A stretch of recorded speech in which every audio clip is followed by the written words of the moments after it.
Cinéma Radio. Cinéma Radio. Climax. Cinéma Radio Saga. A great new hour-long dramatic series from Hollywood. Cinéma Radio aime la saga Star Wars Rien ne nous arrêtera. et vous propose de réveiller la force qui est en vous. J'achèverai ce que vous avez commencé. Chaque semaine, revenez sur les grands moments de la guerre des étoiles. On raconte toutes sortes d'histoires. Histoire des épisodes, réalisateurs, acteurs, effets spéciaux, extraits des films, anecdotes de tournage. Je n'ai aucune cause à défendre. Et retrouvez toutes les chroniques de Star Wars fabriquées par Eric Desmé en vidéo Côté obscur, les Jedi. sur le site de Cinéma Radio. www.cinemaradio.net. Laisse-la t'envahir. Cinéma Radio, la radio officielle des Jedi.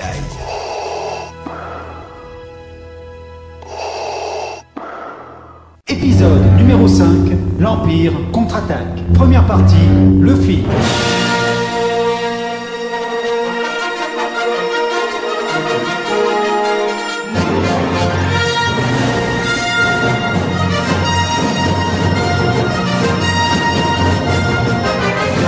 Il y a bien longtemps, dans une galaxie lointaine, très lointaine, après l'énorme succès du premier Star Wars, George Lucas propose en 1980 l'Empire contre-attaque, la suite très attendue des aventures de Luke et ses amis. Et le moins que l'on puisse dire, c'est que cette séquelle va non seulement tenir toutes ses promesses, mais va carrément créer une véritable mythologie autour de la saga, entraînant de ce fait une véritable adulation de la part des fans ou même du grand public. Le côté obscur est le plus fort. Non, plus rapide, plus facile, plus séduisant. Mais comment reconnaître le bon côté du mauvais? Tu le sauras quand tu seras calme, en paix, passif. À la fin du premier film, l'Empire avait subi une importante défaite suite à la destruction de son étoile noire par les forces de l'Alliance, avec à leur tête Luke Skywalker, aidé de l'aventurier Han Solo qui, réticent au départ, s'était rangé du côté des rebelles, un peu pour les beaux yeux de la belle princesse Leia, il faut bien le dire. Lâchez-moi. Y'a pas de quoi s'exciter. Capitaine, me tenir comme vous le faites n'est pas suffisant pour m'exciter. Désolé mon cœur, nous n'avons pas le temps pour autre chose. Mais l'Empereur n'est toujours pas vaincu, et Luke, l'aspirant Jedi, est maintenant repéré par le chef de l'armée de l'Empire, Dark Vador, ressentant l'aura de sa force de plus en plus puissante. Que désirez-vous, mon maître? Il y a soudain un grand trouble dans la force. Je l'ai senti.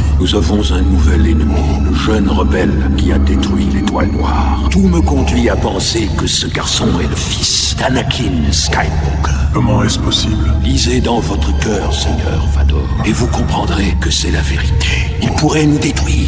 Et c'est dans le but de l'affronter que notre jeune héros, influencé par feu Ben Kenobi, dont la présence plane toujours autour de lui, se rend sur la planète Dagobah, où se trouve Maître Yoda, le plus grand Jedi encore vivant. Je n'ai pas dit que je cherchais un ami, je veux trouver un maître Jedi. Tu cherches Yoda. Tu sais où le trouver? Te conduire jusqu'à lui, je puis.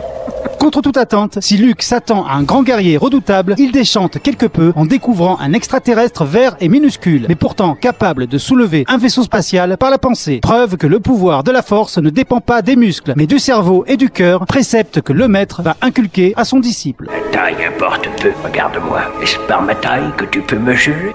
Eh bien, tu ne le dois pas, car mon allié est la force, et c'est de mes alliés la plus puissante.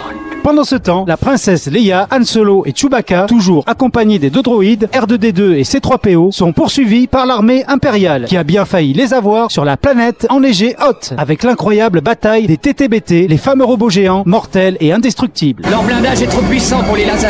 Au prog, les harpons et les câbles de remorquage. Autour des jambes, c'est notre seule chance de les arrêter. L'équipage du Faucon Millennium, n'arrivant pas à passer en hyper-propulsion, se réfugie sur la planète Bespin, une cité dans les nuages, gouvernée par un ancien ami de Solo, Lando Calrissian, interprété par Billy Dee Williams. Mais comment vas-tu, Chewbacca? Pourquoi tu t'accroches toujours à ce gagne petit?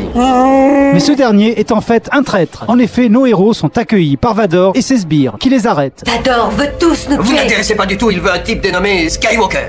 Le seigneur Vador lui a tendu un piège. Et nous sommes là-bas. Et Skywalker est en route. Han Solo est même statufié au sens propre du terme et vendu au mercenaire Boba Fett qui a pour mission de le ramener au terrible Jabba le Hutt, à qui il doit de l'argent. Quelle est la suite du programme, mon ami? On va te mettre en congélation carbonique. Et s'il ne survit pas, il a une énorme valeur pour moi. L'Empire vous dédommagera si jamais il meurt. Commencez. En pleine formation, Luke est obligé de l'écourter, car la force l'alerte sur les énormes dangers qu'encourent ses amis. Si tu pars maintenant, peut-être les aideras-tu, mais tu détruiras tout ce pourquoi ils se sont battus et ont souffert. Et c'est donc à moitié préparé qu'il affronte Vador dans la cité des nuages. La force est avec toi, jeune Skywalker.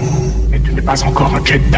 À la fois extrêmement spectaculaire et chargé en émotions et en symbolisme, ce combat entre le bien et le mal est la séquence pivot de toute l'histoire de la saga. En effet, c'est dans cette scène que Dark Vador fait une énorme révélation à Luke. Obi-Wan ne t'a jamais dit ce qui est arrivé à ton père. Il a dit que vous l'avez tué. Non, je suis ton père.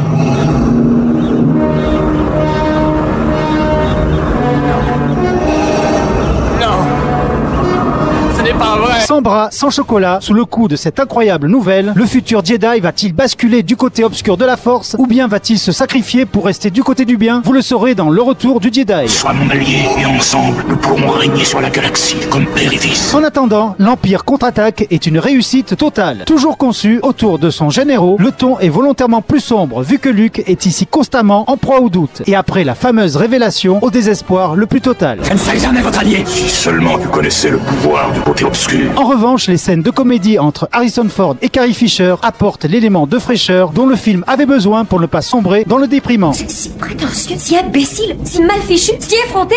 Moi, je suis mal fichu.